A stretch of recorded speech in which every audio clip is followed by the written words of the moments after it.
నిజ విలువలు ఉంటాయి. ఓకే, భౌతిక విలువలు ఉంటాయి, నిజ విలువలు ఉంటాయి.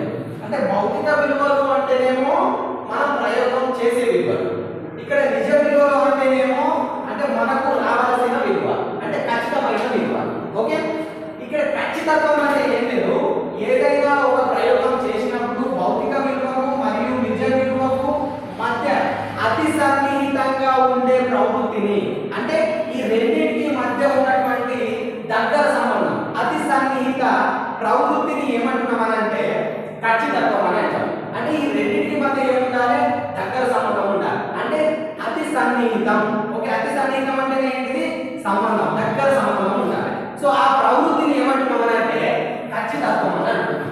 ఓకే, సింపుల్ గా గుర్తుపెట్టుకోండి, భౌతిక విలువకు నిజ విలువకు మధ్య ఉన్నటువంటి అతి సన్నిహిత సంబంధాన్ని ఏమంటాం, ఖచ్చితత్వం అని అంటాం. అర్థమవుతుంది కదా? ఓకే, తర్వాత నెక్స్ట్ సునిశ్చితత్వం అంటే ఏంటంటే ఏదైనా ఒక ప్రయోగం చేస్తున్నాం మనం, ఫర్ ఎగ్జాంపుల్ కెమిస్ట్రీ ల్యాబ్లో పోయినాం, ప్రయోగం చేస్తున్నాం, అయితే ఇక్కడ భౌతిక విలువలను నిజ విలువలను అన్నాం.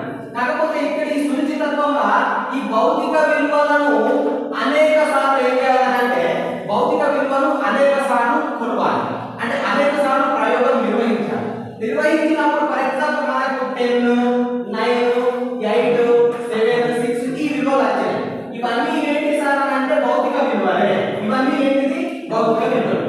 ఈ భౌతిక విలువలకు అంటే ఇదే భౌతిక విలువల మధ్య సంబంధం అనేది ఉంటుంది, లేదా అంటే తేడా అనేది ఉంటుంది. అంటే వీటి మధ్య తేడా అనేది ఉంటుంది.